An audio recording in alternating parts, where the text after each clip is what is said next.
Oui, je chanterai le Seigneur, tant que j'existerai, je célébrerai son nom, tant que je vivrai.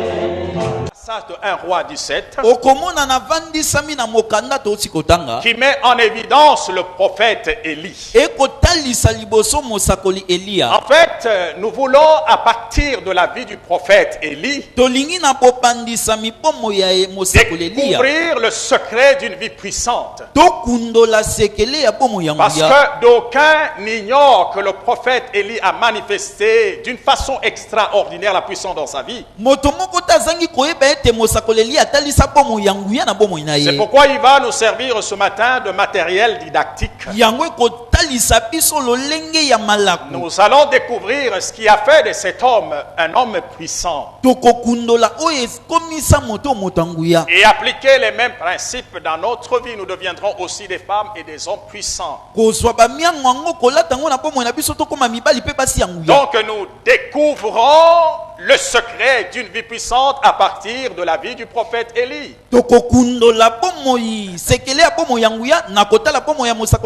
Et je crois que pour aujourd'hui, nous allons nous contenter d'aborder ou d'examiner minutieusement le verset premier,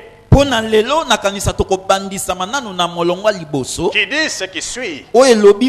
Élie, le Tishbite, l'un des habitants de Galade.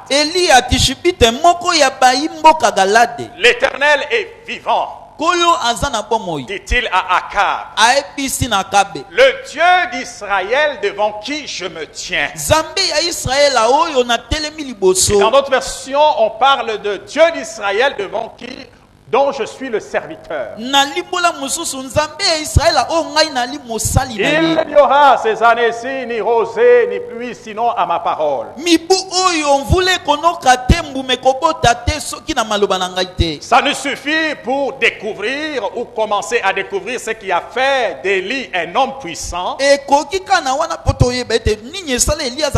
qui pourra faire de nous des femmes et des hommes puissantes une fois les principes appliqués dans nos vies.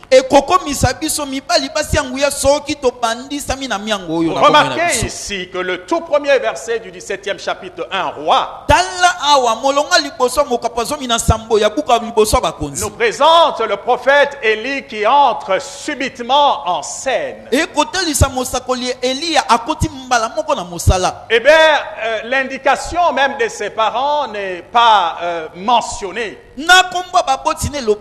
C'est comme un éclair tombant du ciel. Donc, vous voyez que, en tout cas, toute l'apparition du prophète Élie ici est un mystère. On nous parle d'Élie, habitant de Galade, et on ne nous indique pas ses parents. C'est comme un cheveu dans la soupe. Mais ce que nous devons retenir, c'est que le prophète Élie entre en scène au plus mauvais moment de l'histoire d'Israël. Au plus mauvais moment de l'histoire d'Israël. C'était à l'époque où le culte de Baal, favorisé par le couple Akab et Jézabel, était devenu la religion nationale. Donc le culte de Baal était devenu l'adoration ou le culte ou la religion nationale. Les enfants d'Israël s'étaient détournés de l'Éternel leur Dieu pour adorer les idoles. C'était le plus mauvais moment de l'histoire d'Israël. Et c'est à cette époque-là qu'Élie apparaît. Alors que les serviteurs de l'Éternel se cachaient, et ceux qui étaient encore en vue se taisaient pour sauver leur vie. Mais Élie est le seul en apparence à s'opposer contre cette idolâtrie nationale. Donc il n'a plus tenu compte de sa vie. Donc Élie était en apparence, le temps que Dieu lui révèle qu'il y avait encore 7000 réserve stratégique. Mais nous remarquons que ici, Élie est le seul en apparence au plus mauvais moment de l'histoire d'Israël. C'est ainsi qu'il apparaît. Et alors, il se présente devant le roi Akaz. Mais nous commençons à découvrir le premier secret, n'est-ce pas, de la vie du prophète Élie. À partir du moment où il ne pouvait pas se cacher ni se taire pour sauver sa vie. Lorsqu'il faut dénoncer l'idolâtrie ou le mal de sa nation, alors que les autres serviteurs se cachaient et se taisaient, Élie était le seul à parler et à apparaître publiquement devant le roi. Alors je disais que le secret commence par là. Une femme, un homme puissant ne se cache pas et ne se tait pas lorsqu'il faut proclamer la vérité de l'évangile. Et Élie signifie celui dont l'Éternel est son Dieu. C'est important que j'attire notre attention sur la signification du nom d'Élie. Parce que déjà, à partir de la signification de son nom, nous commençons à découvrir le premier principe qui a fait de cet homme un homme puissant. Le premier principe qui peut faire de nous des hommes et des femmes puissants. Tout part de la signification du nom d'Élie. Élie signifie celui dont l'Éternel est son Dieu. En d'autres termes, Élie signifie l'Éternel est son Dieu. Alors, qu'est-ce que vous remarquez à partir de son nom? Lorsque nous examinons et nous aurons à examiner la vie et le ministère d'Élie, qui part du chapitre 17 jusqu'au chapitre 22, et même les deux premiers chapitres de 2 rois en parlent. Mais ce qui est impressionnant, c'est de constater que, partant de la signification de son nom, chacun de nous peut facilement lire. Il peut lire ce nom dans les paroles et dans toute la conduite du prophète Élie. Il faudrait que notre façon de parler, notre façon de nous habiller reflète ce nom que nous portons. Notre ministère doit refléter le nom que nous portons. Comme le ministère d'Élie correspondait à son nom. Autant l'Éternel était son Dieu, autant son ministère a consisté à s'opposer au faux Dieu. Pour dire à Baal que tu n'es pas mon Dieu, c'est l'Éternel qui est mon Dieu. Il faut que nos vies reflète le nom que nous portons. S'il y a une très grande crise qui traverse l'église de nos jours, c'est justement à ce niveau-là. Parce que nombre de ceux qui se disent chrétiens ne reflètent pas le nom qu'ils portent pas dans leur conduite, dans leur comportement. Nous ne permettons pas au monde de lire le nom que nous portons dans nos paroles, dans nos actes et dans notre conduite. C'est ici le premier secret d'une vie puissante. Permettez que votre vie soit le reflet du nom que vous portez. Que vos paroles vos rapports avec les autres, votre façon de vous comporter, de vous habiller, reflète ce nom que vous portez. Il ne faudrait pas qu'il y ait une distance entre ce nom que vous portez et votre comportement. Je prie le Seigneur que ce matin, la distance soit réduite. Que la distance soit réduite au niveau zéro. Afin que nos vies s'accordent à Christ et que nous portons dans nos cœurs. Et que les gens puissent lire Jésus à travers tous les aspects de notre vie. C'est ce qui nous permettra de devenir des évangiles vivants. Parce que le monde veut lire cet évangile que nous sommes. Voilà ce qui va déterminer la puissance dans ta vie. Ne vous attendez pas à manifester la puissance dans votre vie si votre manière de vivre ne reflète pas le nom que vous avez. Élie, le Tishbite, celui dont le nom signifie l'Éternel est mon Dieu. Mais remarquez, mes bien-aimés dans le Seigneur, cela n'a pas suffi. Un intrus, c'est quelqu'un qui s'introduit par force là où il ne devait pas être. Donc,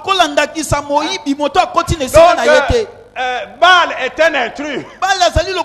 Il s'est introduit par force. En réalité, il n'est pas le Dieu d'Israël. Israël n'a qu'un seul Dieu, l'Éternel vivant.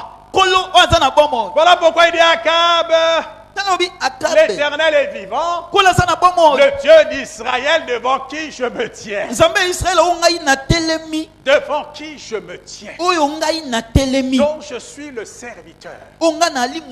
Cette expression est pleine de sens pour nous aider à comprendre qu'elle souligne une vérité qui a contribué à la puissance de la vie du prophète. Quand il dit l'Éternel est vivant, le Dieu d'Israël devant qui je me tiens, ça veut dire que Élie se tient devant l'Éternel, le Dieu d'Israël. Et nous allons comprendre que c'est même cette vérité qui renforce, qui affirme son premier caractère, signification de son nom. Il dit, je me tiens devant Dieu. C'était pour dire, moi Élie, je suis en rapport. Je suis en relation. Je vis dans sa communion. Je suis dans la communion avec le Dieu d'Israël. L'Éternel Dieu d'Israël dont je suis serviteur. Le fait de se tenir devant Dieu, il voulait montrer que non seulement je suis en relation et que je vis dans sa communion, mais il se présente comme un des messagers prêt à recevoir et à exécuter les ordres de l'Éternel. Quand il dit que l'Éternel, je me tiens devant le Dieu d'Israël dont je suis serviteur. Un serviteur, c'est un esclave. C'est-à-dire, je suis prêt à recevoir et à exécuter ses ordres. Je suis quelqu'un qui vit, n'est-ce pas, en communion avec le Dieu d'Israël. Voilà ce qui fait la force de cet homme. Prêt à recevoir et à exécuter les ordres de l'Éternel. Quelqu'un qui se tenait devant Dieu, au fait, qui était dans la communion avec Dieu, qui était dans une relation intime avec Dieu. Et croyez-moi, mes bien-aimés dans le Seigneur, dans la Bible, il n'y a pas que Élie qui se tenait devant Dieu. Nous voyons aussi Abraham.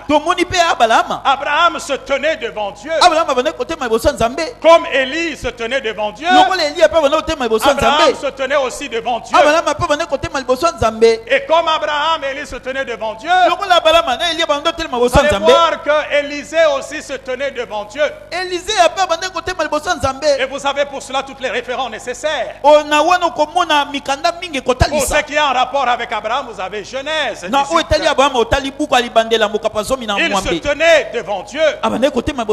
Pour ce qui est d'Élie, vous avez, comme on a dit tout à l'heure là, 1 Roi 17:1. Il se tenait devant Dieu. Ce sont les gens qui étaient dans la communion avec Dieu. Alors ce que nous devons savoir, c'est que lorsque quelqu'un se tient devant Dieu, ce qui arrive, c'est qu'il reçoit la communication de ses pensées. Il reçoit la communication de sa parole. Donc celui qui se tient devant Dieu, qui est dans sa communion, recevra la communication de ses pensées. C'est ainsi que dans Genèse 18, le verset 15, Abraham se tenait devant Dieu. L'Éternel dit: cacherai-je à Abraham ce que je vais faire? Abraham deviendra certainement une nation puissante et grande. Et en lui, toutes les nations de la terre seront bénies. Donc voilà, celui qui se tient devant l'Éternel reçoit la communication de ses pensées. Cacherai-je à Abraham ce que je vais faire? C'est ainsi que comme Élie aussi se tenait devant Dieu, il a reçu la communication des pensées de Dieu. Élisée aussi se tenait devant Dieu et avait reçu la communication de la pensée de Dieu. Dans Jérémie 15:16, il dit: j'ai recueilli tes paroles et je les ai dévorées. Tes paroles ont fait la joie et l'allégresse de mon cœur. Donc, celui qui se tient, qui vit dans la communion avec Dieu, sera animé par la faim et la soif de sa parole. Si vous n'êtes pas animé par la faim et la soif de la parole de Dieu, dites-vous qu'il y a quelque chose qui vous manque. Vous n'êtes pas encore dans sa communion. Parce que dans sa communion, on ne vit que de sa parole. Alors, Jérémie a eu faim et soif de la parole.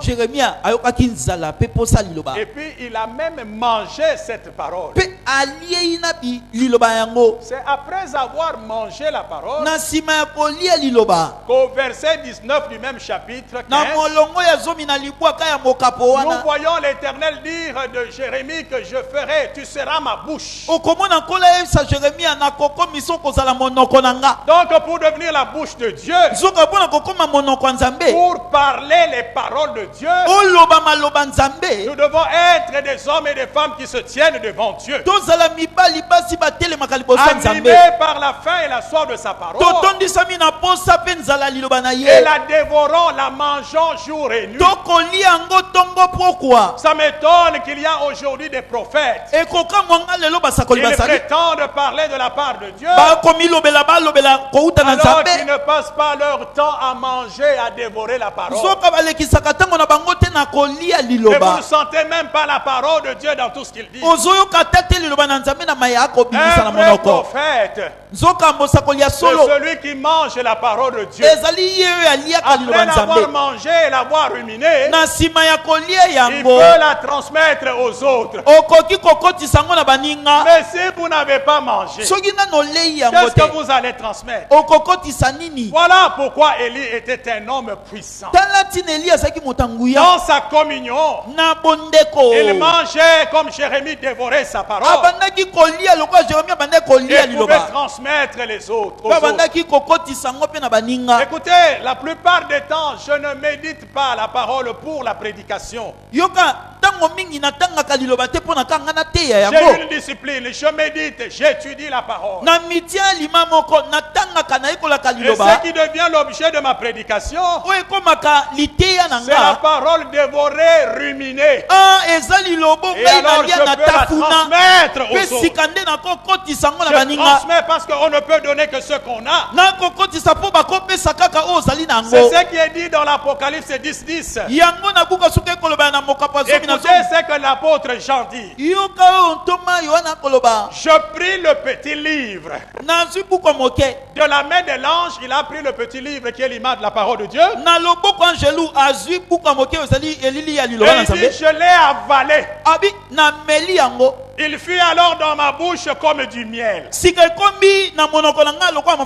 sont là les deux actions de la parole de Dieu dans nos vies. Quand nous l'avalons, dans nos bouches, il est succulent. Et il dit, quand alors je l'ai avalé, mes entrailles furent remplies d'amertume. Quand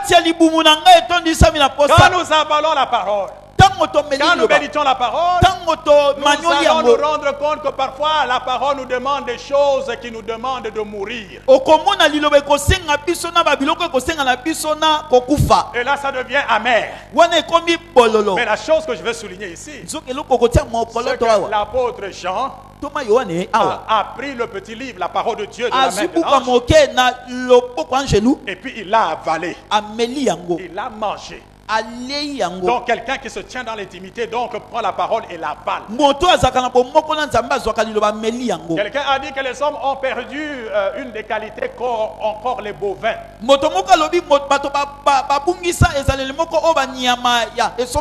bovins ruminent parfois ça part.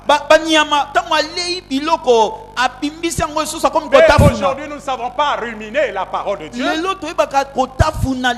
On veut remplir notre tête de connaissances sans d'abord mettre en pratique ce que nous avons reçu au préalable. Vous trouvez la même chose dans Ézéchiel 3, versets 3 à 4.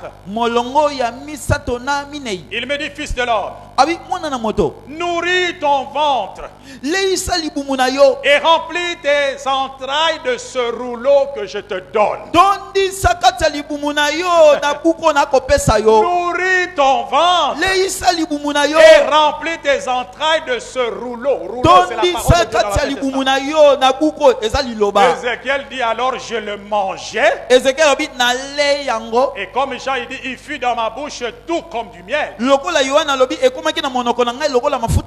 Et il me dit, fils de l'homme, va vers la maison d'Israël.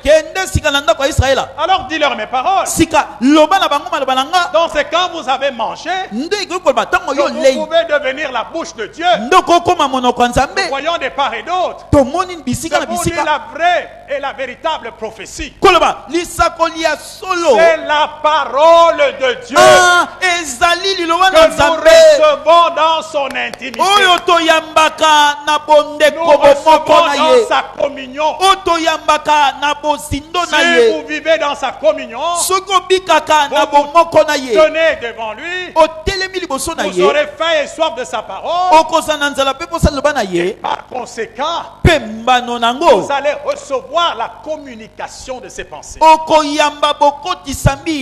allez commencer à déclarer et qui va faire de vous une femme et un homme puissants comme Élie.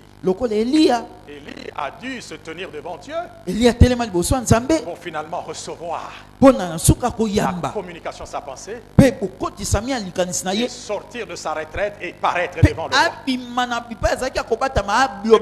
Quand on a déjà reçu la communication de sa pensée,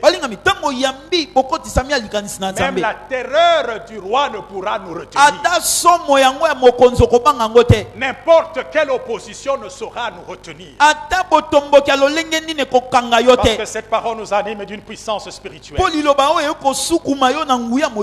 Mais remarquons aussi Verset du chapitre 17 de 1 roi que nous sommes en train de développer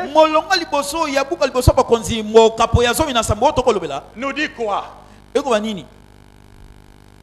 Élie se tient devant Akab et lui dit: l'Éternel est vivant, le Dieu d'Israël devant qui je me tiens, il n'y aura ni rosée ni pluie, sinon à ma parole. Mais pasteur, d'où est-ce que vous tirez l'idée de la dépendance et de la prière? Est-ce que dans ce premier verset ici, est-ce que nous voyons le prophète prier? Est-ce que le prophète a prié? Vous êtes avec moi? Est-ce que le prophète a prié pour qu'il n'y ait ni pluie ni rosée? A-t-il prié? Mais je vous dis qu'il a prié. Comment? Lisons alors Jacques. Jacques chapitre 5. Est-ce que quelqu'un a trouvé Jacques 5, le verset 17 à 18? Qu'est-ce qui est dit dans Jacques 5? Quelqu'un a trouvé? Je vous donne la permission. La Bible dit Élie était un homme de la même nature que nous. Vous êtes avec moi? La partie qui suit nous dit quoi? Et il pria avec instance pour qu'il ne plût point,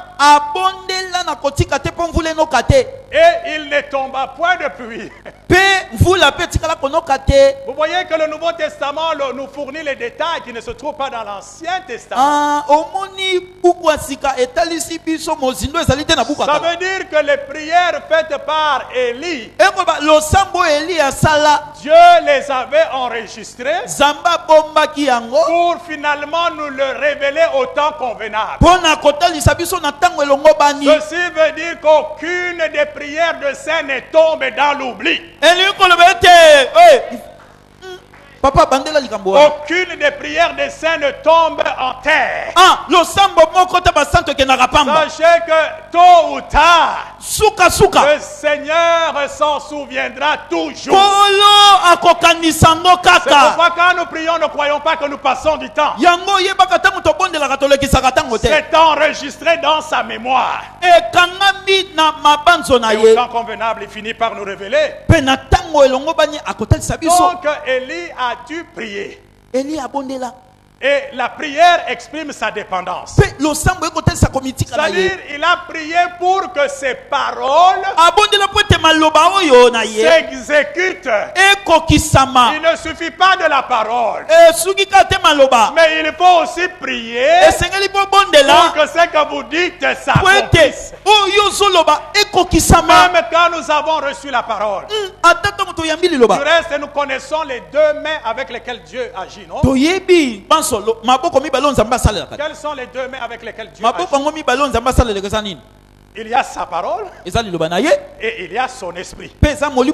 La Bible nous dit que l'esprit de Dieu se mouvait au-dessus des choses. Et quand Dieu a parlé, le Saint-Esprit s'est chargé pour le développement et l'exécution de ce que Dieu a dit. C'est comme ça quand l'ange Gabriel a dit à Marie, tu deviendras enceinte. Il dit, mais comment? Moi, ce n'est pas le principe. Il dit, ce n'est pas ton affaire.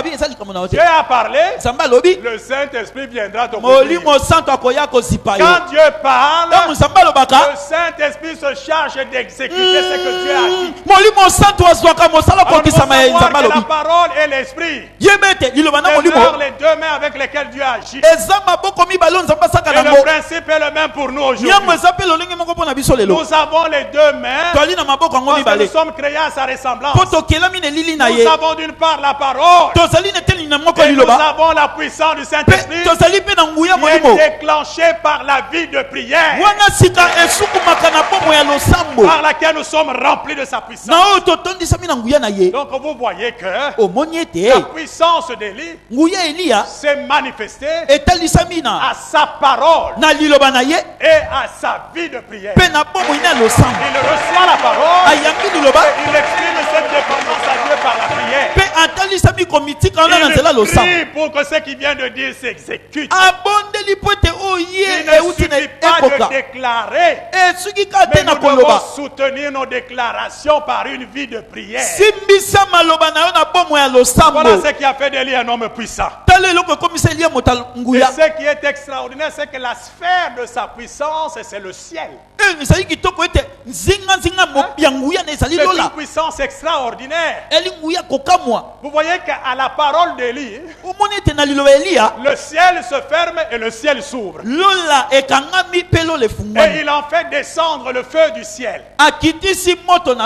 Même pour la résurrection du fils de la veuve, les détails que nous verrons plus tard. Dans tous ces cas, le dénominateur commun est que Élie a dû prier. Il a dû prier. Il a reçu. Mais il a prié pour que ce qu'il a reçu s'exécute. Vous ne pouvez pas séparer la parole de la vie de prière. Voilà les deux mains à notre disposition pour que nous puissions manifester la puissance extraordinaire de Dieu dans nos vies. La puissance extraordinaire de Dieu dans nos vies. Et je vais conclure en disant, vous avez découvert avec moi ce matin la triple cause de la puissance de la vie d'Élie, n'est-ce pas?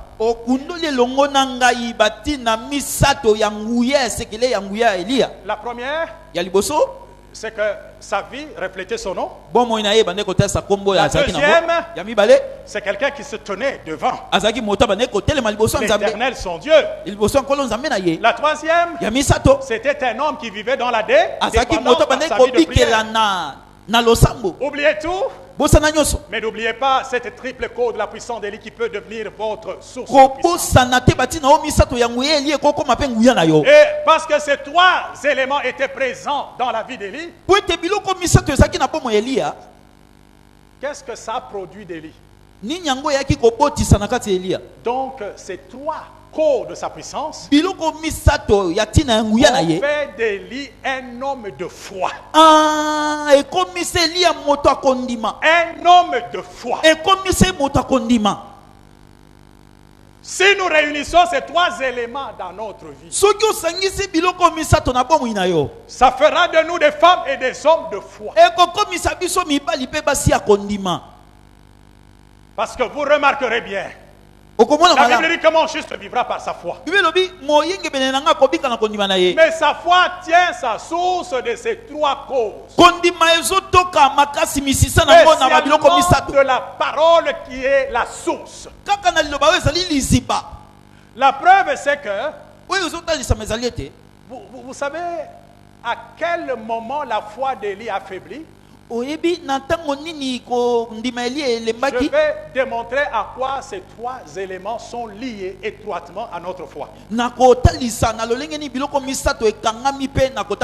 Ces trois éléments ont fait d'Élie un homme de foi. Et ces trois éléments feront de nous des hommes et des femmes de foi. C'est ainsi que je vous dis, vous savez, l'unique occasion où nous voyons la foi d'Élie faiblir, c'est quand justement il a négligé ces trois éléments. Au lieu de se tenir devant Dieu, Élie s'enfuit dans le désert. Devant Jézabel. Devant les menaces de Jézabel. Donc ici, il a détruit le premier pilier qui est celui de se tenir devant Dieu. Et parce qu'il ne pouvait plus se tenir devant Dieu, il s'est enfui dans le désert. Il ne pouvait plus recevoir la communication de sa pensée. Il ne pouvait plus consulter l'Éternel pour recevoir sa parole. Qu'est-ce qu'il va faire? Il s'en s'en va comme son cœur lui dit. Donc, au lieu de recevoir la parole, au lieu de recevoir l'instruction de Dieu, le deuxième pilier tombe. Il n'a plus la parole. Il n'a plus la pensée. Il commence à dépendre de son cœur. Je vais vous dire, quand vous n'entendez plus Dieu, alors vous allez entendre votre propre voix. Vous allez commencer à entendre la voix des démons, la voix des sorciers. Quand les gens viennent souvent me raconter leurs rêves, oui, c'est toujours le diable qui les menace, le diable qui les poursuit. J'ai dit, mon frère, mais quand est-ce que tu viendras me raconter les rêves de la gloire de Dieu et que ce qui est vrai, c'est que quand l'homme n'entend plus Dieu, il entendra le monde, il entendra le diable, il entendra Satan, il s'en ira comme son cœur lui dit. Voilà comment ces trois piliers de la puissance ont fait défaut dans la vie d'Élie. Et finalement, sa foi affaiblit. Mes frères et sœurs, au lieu de dépendre de Dieu, il commençait à dépendre de sa volonté, de ses propres efforts. Notre foi faiblira lorsque nous négligeons la communion avec Dieu, lorsque nous négligeons d'écouter sa parole et de l'exécuter, lorsque nous négligeons la vie de prière qui exprime notre dépendance à Dieu. C'est pourquoi Dieu nous demande de prier même pour des choses ordinaires. Parce que la prière est l'expression de notre dépendance. Même quand tu sais que tu as assez d'argent pour nouer les deux bouts du mois, mais n'hésite pas de dire à Dieu, Seigneur, aide-moi. Parce que sinon, tu vas dépendre de ta provision et tu ne dépendras plus de Dieu. Voilà les trois piliers qui ont fait la puissance de la vie d'Élie. Ce qui lui a permis de se tenir devant Akab et lui faire cette déclaration. Il dit à Akab, il n'y aura ni pluie, ni rosée. Ces années-ci. Vous savez, la puissance et le contenu de ce discours. Parce que pour les enfants d'Israël, Baal était le Dieu avec petit d des orages. Et le Dieu de la récolte. Donc Israël croyait que la pluie, la récolte, dépendait de Baal. Parce que Baal était le Dieu des orages, le Dieu de la pluie, le Dieu de la récolte. Et vous savez, la pluie du printemps et de l'automne, parce qu'ils ont 4 saisons. Et la rosée de l'été était nécessaire pour la récolte. Quand il n'y a plus de pluie, il n'y a plus de rosée, plus de récolte. Alors maintenant, Élie va défier. Il va dire, je vais maintenant vous prouver qu'au fait, Baal n'est pas le maître de la nature. Si il est réellement ce que vous pensez qu'il est, le Dieu de la pluie et le Dieu de la récolte, je vais vous démontrer, le Seigneur veut vous démontrer par la parole qu'il a mis en moi, Baal n'est pas le maître de la nature. C'est pourquoi je vous défie. Pour les 450 prophètes de Baal, et vous tous les enfants d'Israël qui adorez Baal, si réellement Baal est le maître, le Dieu de la pluie et de la récolte, alors qu'un des prophètes de ces 400 se lève et contredise ma parole, il dit ces années-ci il n'y aura plus. Je crois qu'ils ont attendu Une semaine après, il n'y a pas de pluie. 2 mois après, il n'y a pas de pluie. Une année après, il n'y a pas de pluie. Ça commence à travailler dans le cœur d'Akab. Nous verrons que plus tard, Akab se mettra à chercher soigneusement le prophète Élie. Pourquoi? Parce qu'il attend 3 ans après. Il se dit en lui-même, mais les 450 prophètes de Baal qui sont dans la cour, personne n'est à même de contredire la parole d'Élie. Akab réalise que les paroles qui sont sorties de la bouche d'Élie est une puissance réelle. Est une puissance réelle. Aucun des 450 prophètes de Baal ne peuvent contredire. Voilà pourquoi il s'est mis à rechercher Élie. Il dit maintenant je crois. Si Baal était réellement le maître de la nature, mais il allait contredire la parole d'Élie. Élie a fermé sa parole en disant, quand il dit il n'y aura pas de plus ces années-ci, sinon ma parole, c'est pour dire à moins que je dise le contraire. Tant que je n'aurai pas dit le contraire, tant que le Dieu, l'éternel qui est mon Dieu, n'aura pas dit le contraire, vous allez être convaincus que Baal n'est pas le maître de l'univers. Mes frères et sœurs, il est temps de comprendre maintenant, dans le monde entier, tous ceux qui se font passer pour des dieux, je n'ai pas besoin de citer leur nom pour ne faire la publicité d'aucun faux Dieu. Mais ici je comprends une chose, que le Dieu d'Israël que nous servons, c'est lui le seul vrai Dieu, le maître de la nature, le maître de l'histoire. Aucun autre Dieu ne peut contredire ce qu'il a dit. Il a dit ces années-ci, la durée est indéterminée. La durée du jugement de Dieu est indéterminée. Peut-être que vous êtes là en train de vivre les épreuves provoquées par votre désobéissance. Et vous vous demandez jusqu'à quand la fin? Je vais vous dire une chose. La seule chose qui détermine la durée de votre épreuve causée par votre inconséquence, c'est votre repentance. C'est quand les enfants d'Israël s'étaient repentis pour reconnaître que le Dieu d'Israël est le seul vrai Dieu et que Baal n'était qu'un intrus, que finalement il y a eu pluie, il y a eu rosée. Donc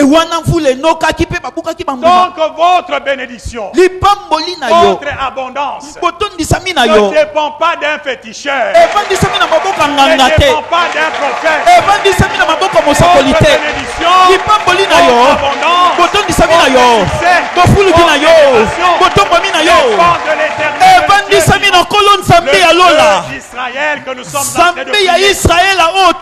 Voilà pourquoi, cher ami dans le Seigneur, Élie a défié, a prouvé aux yeux du monde.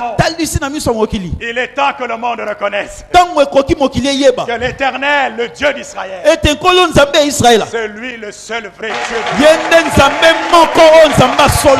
Et je veux dire à quelqu'un, le temps est arrivé pour toi, où Dieu va te sortir de ta cachette pour t'exposer finalement devant le roi, afin que tu annonces ces oracles. La saison de la cachette est finie. Maintenant c'est la saison de la publicité. Dieu veut montrer au monde qu'il a encore ses serviteurs fidèles. Marcheront dans la puissance et dans l'onction du Saint-Esprit. Prophètes qui parleront les paroles de Dieu. Ce qui est formidable, c'est que quand nous demeurons dans sa communion, en fait, nous allons devenir un dans sa volonté et dans ses sentiments. Quand il parle ici, la formule ordinaire est abolie. On s'attendait à ce qu'il dise à Akab, ainsi parle l'Éternel, la parole de l'Éternel m'est adressée. Mais au fait, il parle comme si c'est l'Éternel qui parlait. Parce qu'il était devenu un avec l'Éternel dans sa volonté et dans ses émotions. Là où il y a l'intimité, vous n'aurez plus même besoin de dire je te guéris au nom de Jésus. Je te guéris. Parce que tu es devenu un avec celui qui guérit. Tu es devenu un avec celui qui opère la guérison. Voilà là où l'intimité et la communion de Dieu nous amènent. Et Dieu a besoin de la génération d'Élie qui à la parole et à leur prière fermeront le ciel et ouvriront le ciel et feront descendre le feu du ciel pour prouver au monde Baal n'est pas Dieu, l'Éternel, le Dieu d'Israël, est le seul vrai Dieu. Que le Seigneur soit béni pour sa parole dans nos cœurs. Oui, je chante.